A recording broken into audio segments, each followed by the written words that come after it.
Hallo allemaal, welkom weer bij deze nieuwe video. In deze video wil ik het gaan hebben over het freelance dronevliegen. Nou ja, wat houdt dat precies in? Hoe doe je dat? Etcetera, etcetera.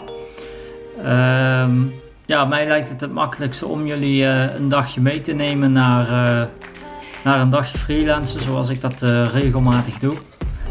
Nou, wat gaan we dan doen? Nou, hier in de regio is momenteel een relatief actualiteit gaande. Misschien dat jullie het gehoord hebben over de reparaties bij het Juliana-kanaal. Waar een stukje renovatie plaatsvindt. Renovatie, reparatie, hoe je het noemen wil. Er is van alles om te doen. Hoge kosten. Moeilijk te repareren en uiteindelijk het besluit om een deel van het Juliana kanaal leeg te pompen. Nou, dat is bij mij hier ongeveer 10 kilometer vandaan, niet eens volgens mij, 10 minuutjes rijden ongeveer. En het is een niet al te ingewikkeld gebied, net op de rand van de no-fly zone, dus ik kan daar ik kan daar gewoon vliegen. Ik hoef daar dus niet allerlei administratieve zaken aan vooraf te doen. Dus het lijkt mij een mooie gelegenheid om het voor jullie dan inderdaad makkelijk te houden om daar dan vervolgens wat beelden te maken. Nou, wat doe je uiteindelijk met die beelden?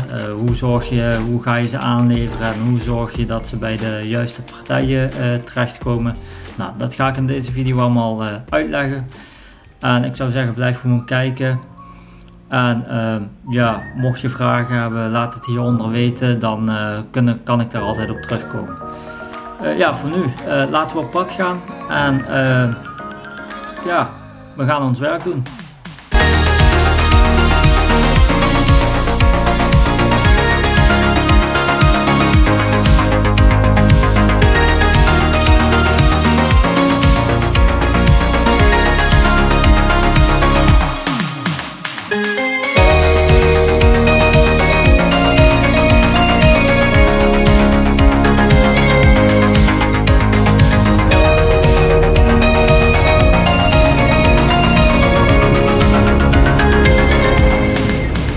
Ik kom er net achter dat ik mijn speldmicrofoontjes niet bij me heb, dus ik hoop niet dat jullie last hebben van de wind, maar ik zal even tegen. Zo, daar zijn we dan. Nou, we zijn op de eerste locatie. Eigenlijk voor mij al de tweede locatie. Ik heb net al wat beelden gemaakt op de plek waar het water wordt opgepompt. Dus waar het water uit het Juliana kanaal wordt gepompt en vervolgens naar de Maas wordt overgepompt. Dat is tevens ook mijn tweede locatie. Ik ben nu op de locatie waar dus het water de Maas ingaat.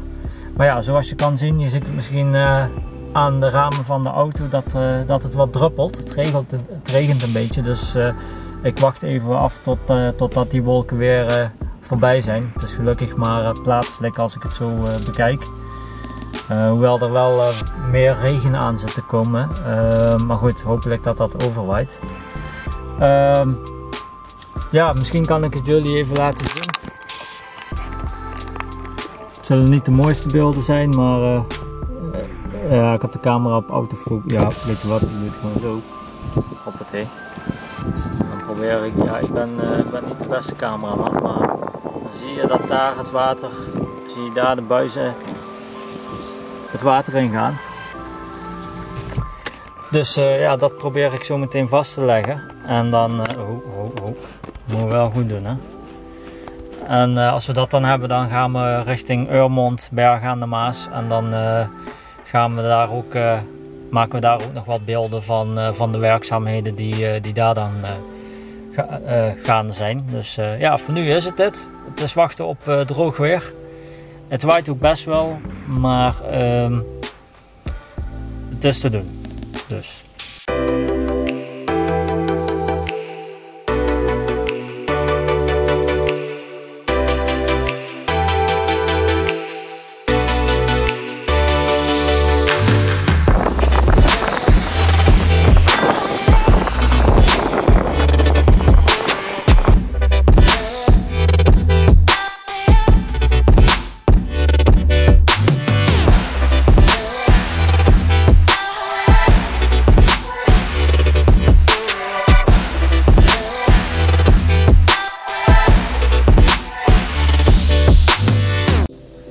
Nou, ik heb net wat eerste beelden kunnen maken voor deze locatie. Ik moet zeggen, het waait best stevig. Dus ik heb hem weer even aan de grond moeten zetten. Ik moet het echt hebben van de momenten. Batterijen gaan er ook vrij snel doorheen. Maar goed, dat is het risico van het vak natuurlijk. We wachten even totdat de wind weer wat gaat liggen en dan zullen we voor deze locatie wat laatste shots maken. En dan gaan we naar de volgende locatie. Dat wordt dan of Berg aan de Maas of Urmond, weet ik nog niet. Maar dat zien we dadelijk wel. Goed, ja, dat is het. Dus ja, probeer nog even wat te maken en dan gaan we opnieuw de lucht in.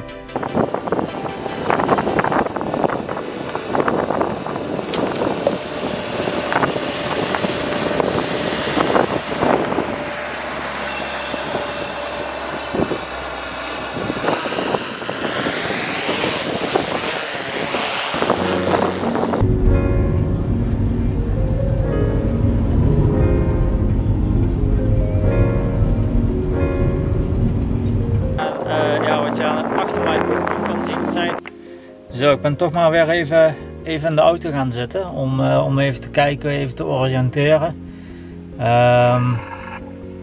Die moet ik ook even uitzetten. Ja, het is ook even afhankelijk van wat het weer gaat doen, want ja, zoals ik net ook al zei, er hangen best wel wat wolken in de lucht en het is stevige wind. Maar goed, we gaan het zien. We gaan ons best doen in ieder geval. Er wordt in ieder geval hard gewerkt en ook in mijn auto. Het is een beetje een rommeltje, maar ja goed, de afstand was net iets te groot om dat allemaal met de kar te doen en lopend te doen. Dus ik ben eigenlijk de hele tijd in en uit aan het pakken. Een grotere auto was misschien toch wel handig geweest, daar ben ik al een tijdje mee bezig, maar ja, ik heb deze auto ook net. Maar goed, dat terzijde. Ik ga even het weer in de gaten houden. En dan gaan we zo meteen denk ik wel weer de lucht in. Maar ja, nogmaals, stevige wind. En de batterijen, ja, dat gaat hard met deze wind. Dus. Maar goed, we gaan er het beste van maken.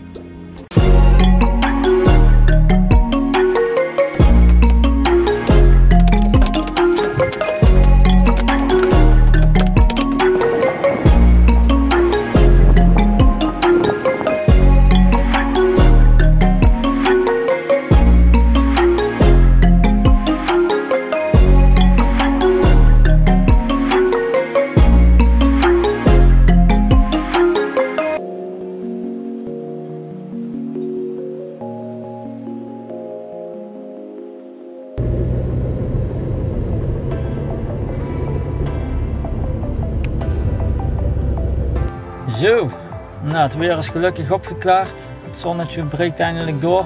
De wind is gaan liggen. En we zijn inmiddels ook weer aangekomen op de derde, tevens de laatste locatie. Hierna een hapje eten, maar nu eerst deze beelden schieten. Let's go!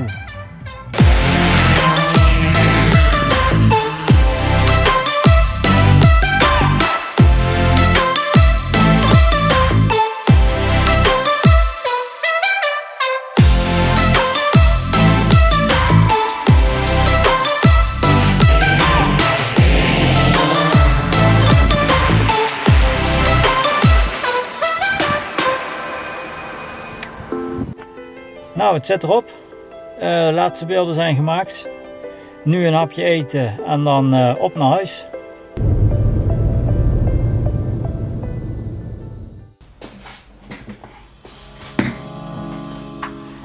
Zo, nou, we zijn weer thuis.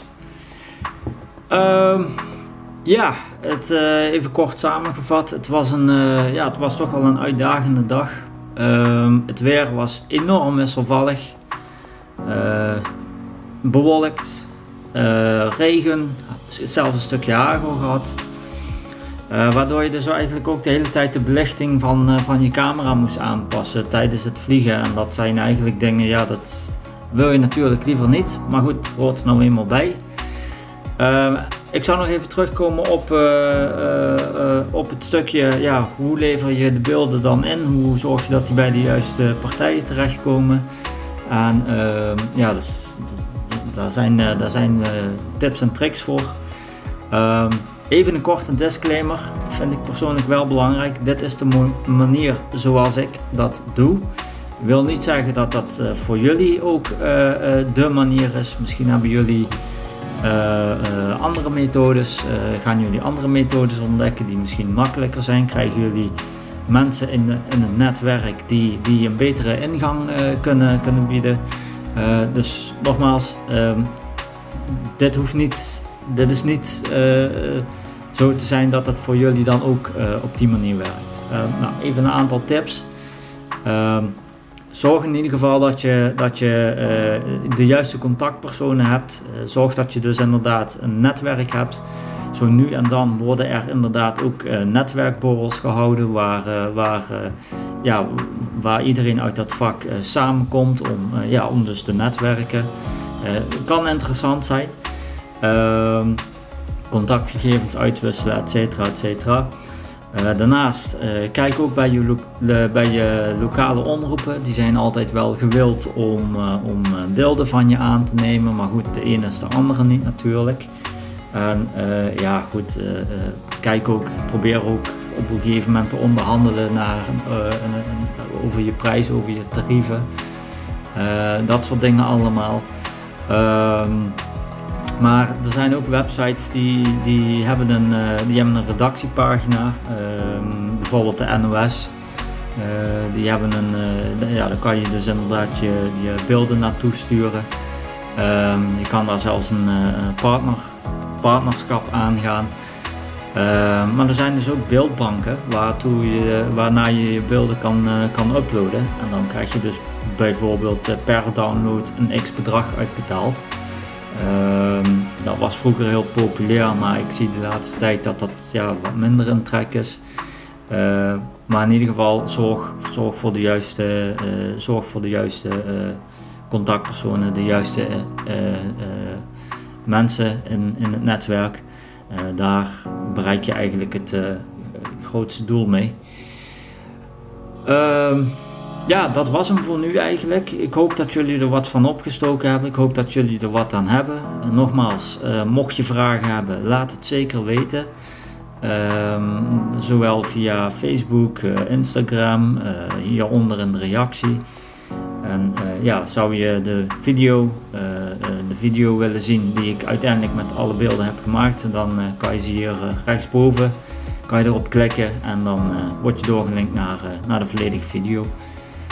Bedankt voor het kijken en wellicht tot de volgende keer. Hoi!